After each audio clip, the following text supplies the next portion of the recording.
हाय, मेरा नाम असगर है और आज हम भारत और चाइना को लेकर करके बातचीत करेंगे।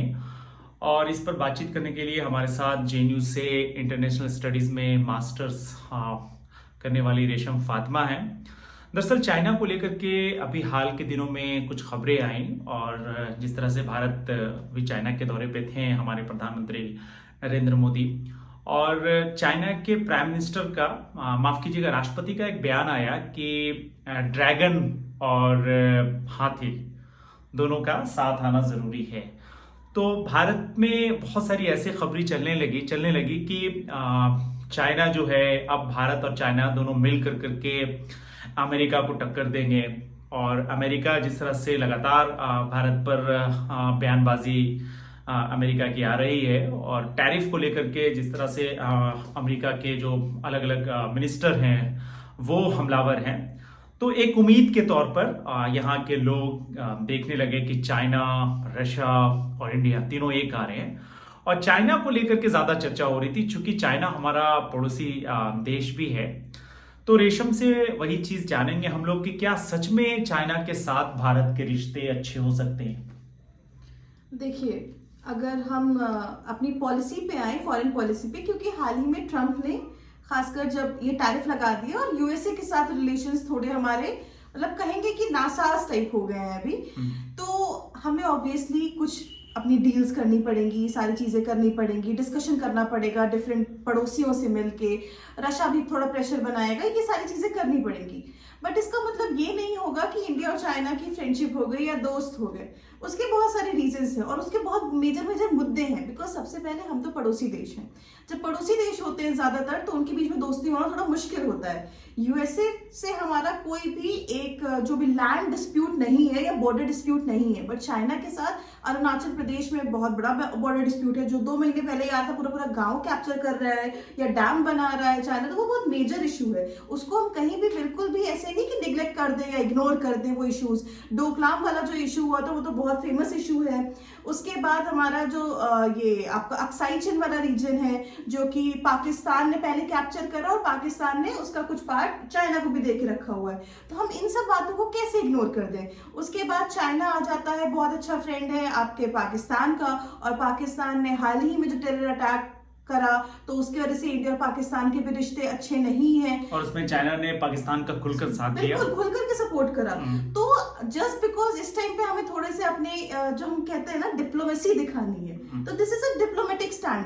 और अभी जो वो फोटोज या वीडियोस वायरल हो रही थी, खासकर जो ट्रम्प बोल रही हूँ मैं, जो जिनपिंग एंड रशिया के वो क्या बोलते हैं, पुतिन एंड नरेंद्र मोदी, ये सारी चीजों की, तो वो एससीओ मीट है जिसको शंघाई कोऑपरेशन ऑर्गेनाइजेशन है।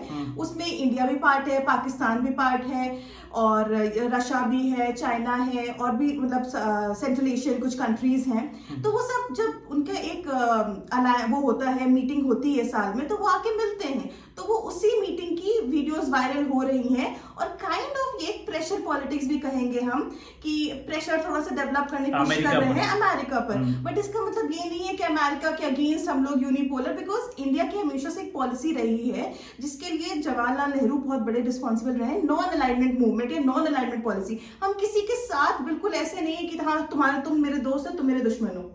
This is not what India follows. और वो चीज हम लोग अभी हाल के कुछ सालों में देखा, जिस तरह से फिलिस्तीन और इजराइल का मामला था, भारत वहां पे न्यूट्रल रहता है। तो न्यूट्रल रहता है, अभी न्यूट्रल रहता है। उस चीज में मैं कहूंगी तो इंडिया के यहाँ पर डिप्लोमेटिक स्टैंड हमेशा बहुत स्ट्रांग रहे। जब भी हम लोग रेशम मुद्दे से भटक रहे हैं, मैं फिर से उस मुद्दे पे लाना चाह रहा हूँ। हम लोग जब ये डिस्कस करने के बारे में जब प्लान कर रहे थे कि इस विषय पे हम लोग चर्चा करेंगे, तो आपने कुछ बातें, बड़ा इंपॉर्टेंट बातें बताई थी जिसकी वजह से ये डिस्कस का प्लान हुआ था। आपने कहा था कि चाइना के साथ हमारे रिलेशनशिप इसलिए अच्छे नहीं हो सकते हैं, हमारा रिश्ता उसके साथ इसलिए अच्छा नहीं हो सकता, उसकी कुछ वजह बताई थी आपने। मैं चाहता हूं कि उस वजह को थोड़ा बताएं, एलैबोरेट करें। जी बिल्कुल। तो देखिए, चाइना को हम ले लेते हैं। चाइना सबसे पहले डेट ट्रैप, आपको मैंने एक डिप्लोमेसी जो फॉलो करता है, डेट ट्रैप पॉलिसी है चाइना की।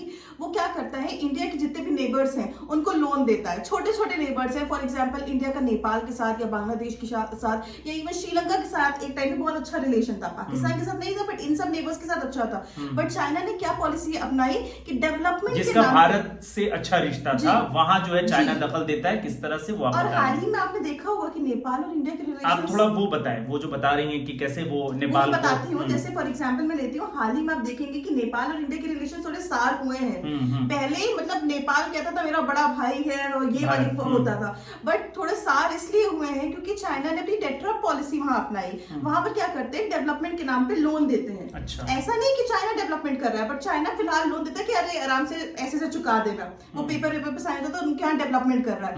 बट जब वो लोन की टर्म्स और वो कंडीशंस इतनी सख्त होती हैं, और ये छोटे छोटे कंट्रीज हैं, ये जब उसको पे बैक नहीं कर पाते हैं, तो फिर क्या करता है चाइना, उनके जो मेजर रिसोर्सेज हैं वो सारी जगहों पे अपनी बेस बैठाता है। इसका एग्जांपल बहुत बड़ा है आपको श्रीलंका में हम्बनटोटा पोर्ट, जिसको श्रीलंका ने 99 इयर्स के लिए चाइना को लीज पे दे रखा है, और वो चाइना का बेस है हम्बनटोटा पोर्ट। और हम्बनटोटा पोर्ट इसलिए बहुत इंपॉर्टेंट है क्योंकि वो इंडियन ओशन का एक बहुत मेजर जगह पर है, श्रीलंका के कोस्ट पे है, तो वहां से वो इंडियन ओशन को बहुत कंट्रोल कर सकता है। तो इंडियन ओशन बहुत इंपॉर्टेंट है आपके पूरे, ये चाइना की स्ट्रेटेजी है। मतलब जो काम अमेरिका जो गल्फ में अपने मिलिट्री बेस वगैरह को बसा कर करके रखता है, चाइना भी कहीं ना कहीं भारत के आसपास, जो भारत का जिसका पड़ोसी देश से रिश्ता अच्छा है, चाइना वहां दखल दे कर करके उनसे दोस्ती कर करके इस तरह से में चाइना को काउंटर करने के लिए हमें यूएसए साथ चाहिए। तो अब डिप्लोमेसी कैसे रोल प्ले करेगी, मे बी इस पर्टिकुलर अभी एक पर्टिकुलर ट्रम्प के साथ रिलेशन भारत के नहीं अच्छे चल रहे, इसका मतलब हम ये बिल्कुल नहीं कह सकते कि इंडिया और यूएसए के रिलेशन स्ट्रेन हो गए। हाँ, थोड़ी वक्ती तौर पे एक थोड़ी सी प्रॉब्लम आई है, बट इसको मुझे लगता है डिप्लोमेसी के थ्रू डील करना चाहिए, रादर देन जो एक न्यूज या मीडिया में इंडिया चाइना और ये एक होके हम उनको मार, ऐसे नहीं चलती है डिप्लोमेसी, और इंडिया का स्टैंड भी ऐसा नहीं है। आप जो कह रही थी कि वो एक टेट्रा पॉलिसी के बारे में बता रही थी, मतलब क्या पाकिस्तान में जिस तरह का चाइना का दखल है, इन्वेस्टमेंट है, क्या उसी पॉलिसी के तहत पाकिस्तान में भी एक बड़ा इन्वेस्टमेंट है? ग्वादर पोर्ट बहुत फेमस है, क्योंकि पाकिस्तान के भीतर से भी आवाज उठती है कि चाइना जो है वो मतलब इतना बड़ा इन्वेस्टमेंट जो पाकिस्तान में कर रहा है, वो अपना एक पर्सनल इंटरेस्ट के लिए कर रहा है, और वो कहीं ना कहीं भारत के मद्देनजर है। भारत को काउंटर करने के लिए इधर ग्वादर पोर्ट से आप काउंटर करोगे, इधर आप नीचे हम्बनटोटा पोर्ट से काउंटर करोगे, तो हर तरफ से आप एक तरह से किसको, इंडिया को घेर कर रहे हैं।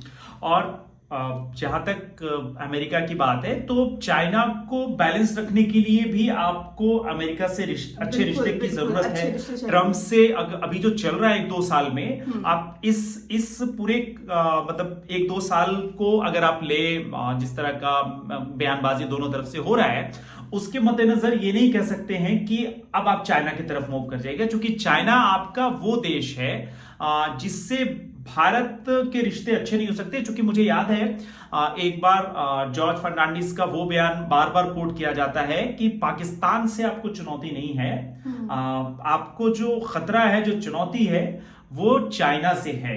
जब भारत और चाइना के बीच में 1962 आई थिंक 62 में जो युद्ध हुआ, तो हम लोगों ने देखा कि किस तरह से चाइना ने उस पूरे युद्ध में कहीं ना कहीं, मतलब चाइना कहीं ना कहीं क्या, भारत उस युद्ध में हारा था चाइना से।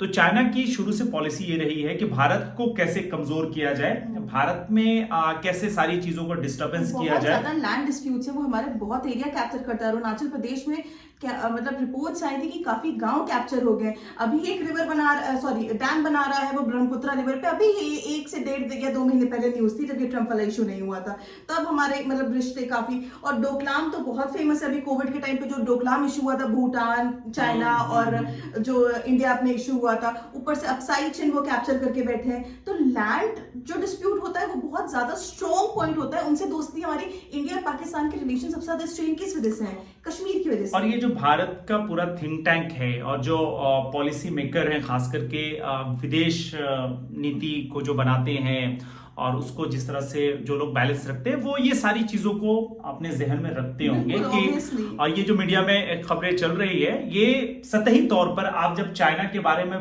बहुत डिटेल नहीं जानते हैं कि चाइना ने कैसे कैसे भारत को डैमेज किया है, और चाइना अभी मौजूदा समय में किस तरह की रणनीति अपनाता है भारत के लिए, जो तमाम जो पड़ोसी देश हैं उनसे रिश्ता वो सिर्फ इसलिए अच्छा करता है कि हम भारत को डैमेज कर सके।